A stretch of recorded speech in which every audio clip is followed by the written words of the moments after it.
আমার নাম হলো ভোলা। জলদি দাও আমাকে দই বড়া, নয়তো শুরু করে দেব ঝগড়া।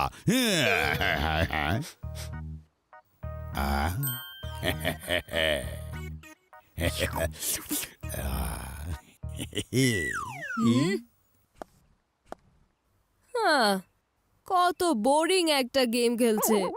হ্যাঁ, জানি না মা এই মাথা মোটা বান্টিকে কেন খেলতে পাঠিয়ে দেয়। এখনই ওকে দৌড় দেওয়াচ্ছি।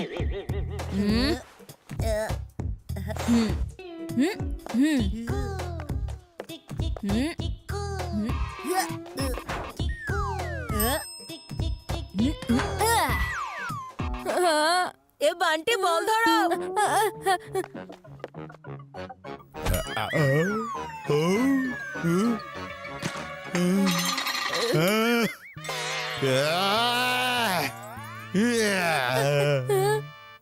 এত লম্বা শট কেন মারলে?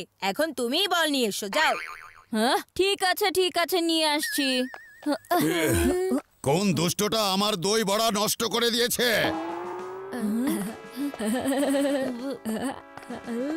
চিকু চচ্চড়ি, চুপচাপ ভোলা দাদুকে সরি বলে দাও, না হলে তোমাকে আর কখনো ব্যাটই উঠাতে দেবেন না উনি। হ্যাঁ জলদি বলো, কে করেছে আমার দই বড়ার উপরে হামলা? আরে বান্টি কিভাবে সরি বলবো? ভোলা দাদা তো গরম তাওয়ার থেকেও বেশি গরম হচ্ছে।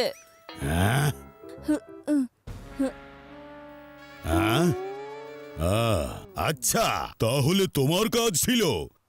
তুমি আমাকে দই বড়া খেতে দাওনি, কিন্তু আমি তোমাকে ঠিকই মজা দেখাবো। না না দাদা দাদা না। আরে কোথায় গেল ওই ছেলেটা? জানি না।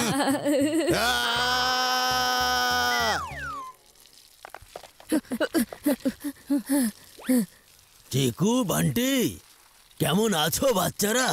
দাদা ভাই, আপনি এখানে? তোমাদের বাবা মা কোনো একটা কাজে বাইরে গেছে, তাই আমি সময় কাটাতে চলে এসেছি। আর তোমরা দুজন বাড়িতে ছিলে না, তাই আমি আমার বেস্ট ফ্রেন্ডকে বাড়িতে ডেকে নিয়েছি। Best friend? হ্যাঁ, ও এখন এখানে চলে আসবে।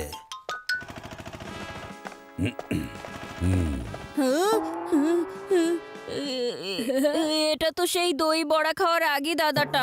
যদি উনি আমাকে দেখে ফেলেন তাহলে আমার চাটনি বানিয়ে ফেলবেন, আর সেই চাটনি দই বড়াতে মাখিয়ে খেয়ে ফেলবেন। আরে এসো এসো ভোলা।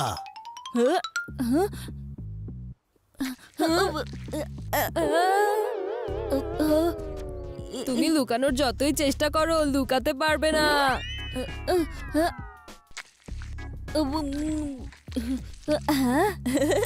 এখন কেউ আমাকে কি করে চিনতে পারবে? বাচ্চারা, এই যে আমার ফ্রেন্ড মিস্টার ভোলা। ফ্রেন্ড না, বেস্ট ফ্রেন্ড। আর ভোলা, এই যে হলো বান্টি। হ্যালো দাদু। ওকে কোথাও দেখেছি বলে মনে হচ্ছে। হ্যাঁ দেখেছেন তো নিশ্চয়ই, আমি অনেক ফেমাস। আর এ হলো চিকু। Hello uncle. এটা কি অবস্থা করেছো চিকু? আসলে আমি পড়ে গিয়েছিলাম। আমি এখনই মুখ ধুয়ে আসছি। পাল্টা কাজ করে আসবে, তাহলে মুখ তো কালো হয়েই যাবে। আর তোমার কালো মুখ এখানেই ধুয়ে নাও, তারপর ভোলা দাদু করে ফেলবে একেবারে তোমার মগজ ধোলাই। চিকু,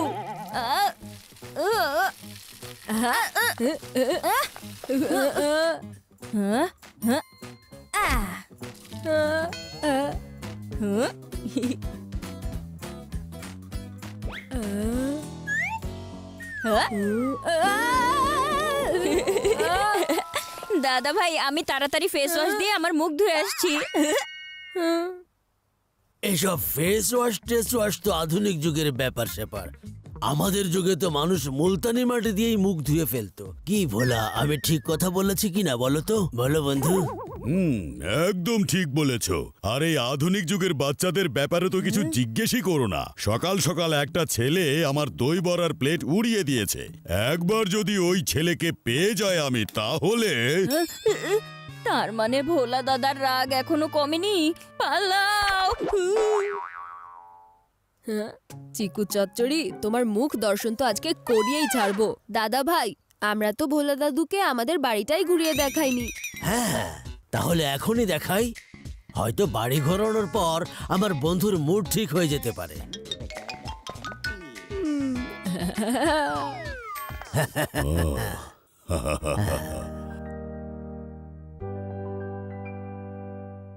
বাড়ি তো খুব সুন্দর করে বানিয়েছে রাজীব।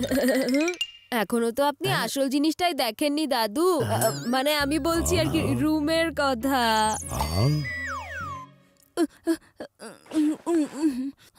বেঁচে গেছি। দাদু দেখুন, এটাই হলো আমার রুম। হ্যাঁ, বান্টি আমার ঘন্টি বাজানোর জন্য ভোলা দাদাকে সোজা এখানেই নিয়ে আসছে।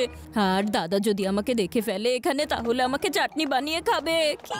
কি করি? আইডিয়া।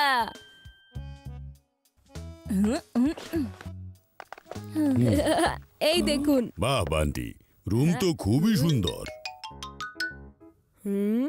মুখ লুকানোর জন্য স্টিম নেওয়ার নাটক। চিকু চানাচুর, এখন স্টিম না, তোমার হুশ উড়ে যাবে। চিকু, তুমি এটা কি করছো? আমার সর্দি হয়েছে। আচ্ছা দাদা ভাই, আমি স্টিম নিচ্ছি। এসব স্টিম নেওয়াটা আধুনিক যুগের ব্যাপার স্যাপার। আমাদের যুগে তো এসব সর্দি কাশি শুধুমাত্র এক কাপ মশলা চা খেলেই ঠিক হয়ে যেত।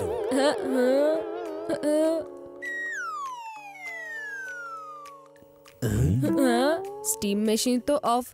তার মানে এই চিকু চচ্চড়ি সত্যি সত্যি নাটক করছে।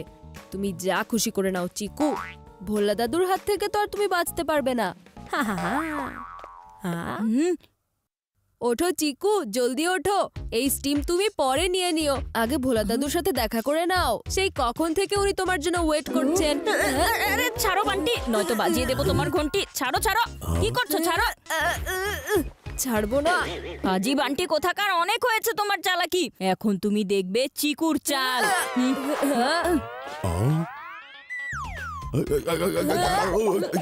আরে ভোলা দাদু, একবার চিকুকে দেখুন না। ভোলা দাদু তাকান।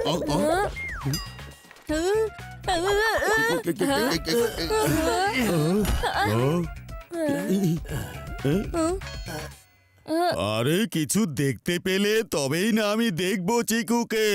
জানি না আমার চশমাটা যে কোথায় চলে গেল। বান্টি, তাড়াতাড়ি তোমার ভোলা দাদুর চশমা খুঁজে নিয়ে এসো।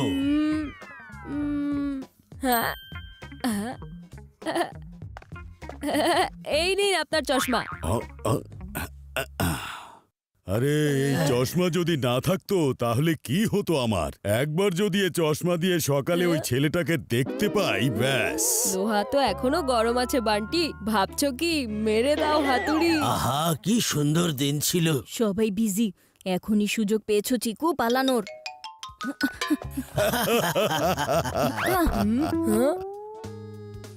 ওরে বাবা, তাহলে তুমি ওখানে লুকাতে গেছো? যতক্ষণ পর্যন্ত ভোলা দাদা এই বাড়ি থেকে না যায়, ততক্ষণ পর্যন্ত আমি এই ওয়াশরুম থেকে বের হব না। এখন ওকে ওয়াশরুম থেকে বাইরে কি করে বের করব? এখন বলো ভোলা, আর কোনো পুরনো বন্ধুর সাথে যোগাযোগ আছে? আমার তো সবার সাথেই কথা হয়। খলিলের সাথে, সৈকতের সাথে, আমিরের সাথে, কখনো কখনো মাহমুদুল্লাহর সাথেও কথা হয়। দাদু, আপনি কি মাহমুদুল্লাহকে চেনেন? আমার সাথে ভিডিও কলে কথা বলিয়ে দিন না প্লিজ ওর সাথে। এইসব ভিডিও কল করা তো তোমাদের এই আধুনিক যুগের ব্যাপার স্যাপার। আমাদের যুগে তো যখনই কারোর সাথে কথা বলার দরকার হতো, তখন আমরা সোজা তার বাড়িতে যেয়ে হাজির হতাম। আর বান্টি বাবা শোনো, আমি তো ভিডিও কল করতেই পারি না। এই কাজটা তো আপনি আমার উপরে ছেড়ে দিন। হ্যাঁ, আচ্ছা ভোলা দাদু, আপনারা সবাই একসাথে ক্রিকেট তো অবশ্যই খেলেন, তাই না? মাহমুদুল্লাহ আঙ্কেল ক্রিকেট খেলায় কেমন ছিলেন? শুরু থেকেই ও খুব ভালো ব্যাটসম্যান ছিল, একের পর এক ছক্কা মারতো। হ্যাঁ, হ্যালো মাহমুদুল্লাহ আঙ্কেল, কেমন আছেন আপনি? আমার তো বিশ্বাসই হচ্ছে না যে আমি আপনার সাথে কথা বলছি। ভোলা দাদু আপনার ব্যাটিং এর অনেক প্রশংসা করছিল। হ্যাঁ, মাহমুদুল্লাহ রিয়াদ, এই পাজি বান্টি মাহমুদুল্লাহ রিয়াদের সাথে কথা বলছে, তাও আবার ভিডিও কলে। আর আমি এখানে ওয়াশরুমে পড়ে আছি। সকালে যদি মাহমুদুল্লাহ রিয়াদের মতো শর্ট না মারতাম তাহলে এই বান্টির পরিবর্তে আমি কথা বলতাম মাহমুদুল্লাহ রিয়াদের সাথে। না, আমি এই সুযোগ আমার হাত থেকে যেতে দিব না। আমিও কথা বলতে চাই মাহমুদুল্লাহ রিয়াদের সাথে। হ্যালো বান্টি। হ্যালো মাহমুদুল্লাহ রিয়াদ, আমি চিকু, আপনার অনেক বড় একজন ভক্ত। ফেসে গেলে না চিকু? হ্যাঁ, মাহমুদুল্লাহ রিয়াদের সাথে না, মাহমুদুল্লাহ আঙ্কেলের সাথে কথা বলছি আমি। কথা বলবে ওনার সাথে? আমি একটা টোপ ফেলেছিলাম আর তুমি ওয়াশরুম থেকে এসে আউট হয়ে গেলে। আমি বয়সে ছোট হতে পারি কিন্তু বুদ্ধিতে না। হুম? হ্যাঁ? তুমি দাদা, আসলে আপনি তোমরা দুজনে একজন আরেকজনকে চেনো? আমি সকাল থেকে এই ছেলের ব্যাপারে এই কথা বলছিলাম। ও ব্যাট ঘুরিয়েছে এমন ভাবে যে আমার দই বড়া ঠাস করে পড়ে গিয়েছে, গরম করে দিয়েছে আমার মাথা আর নিয়েছে আমার সাথে পাল্লা। সরি দাদা, আমি তো আপনাকে ওই মুহূর্তে সরি বলতে যাচ্ছিলাম, কিন্তু তুমি কেন সরি বলছো? আরে তুমি তো সকাল সকাল এমন একটা কাজ করেছো যে আমারই তোমাকে থ্যাংক ইউ বলা উচিত। কি? চিকুকে থ্যাংক ইউ? সকাল সকাল তুমি যখন তোমার দুর্দান্ত শট মেরে আমার দই বড়ার প্লেট উড়িয়ে দিয়েছিলে, তখন আমি আবারও আরেক প্লেট অর্ডার করি, কিন্তু সে দ্বিতীয় প্লেট আমাকে দিয়ে দেওয়ার আগে পুলিশ চলে আসে মাঝখানে। পুলিশ? হ্যাঁ, পুলিশ। আর পুলিশ এসেই সেই বিক্রেতাকে ধরে ফেলেছে, কারণ সে তার চাটনিতে অখাদ্য মিক্স করেছিল। চিকু বাবা, তুমি যদি ওই দুর্দান্ত শট না খেলতে তাহলে আমি ওই দই বড়া খেয়ে ফেলতাম, তারপর শুরু হয়ে যেত আমার পেটের অসুখ, তারপর আমি এখানে আসতাম না, তোমরাই আমার সাথে দেখা করতে আসতে, ফলমূল নিয়ে, তাও আবার হসপিটালের বেডে। হ্যাঁ। কাহিনী তো খুবই ফিল্মি ভোলা। এই ফিল্মের এন্ডিং কারোর জন্য হ্যাপি আর কারোর জন্য স্যাড।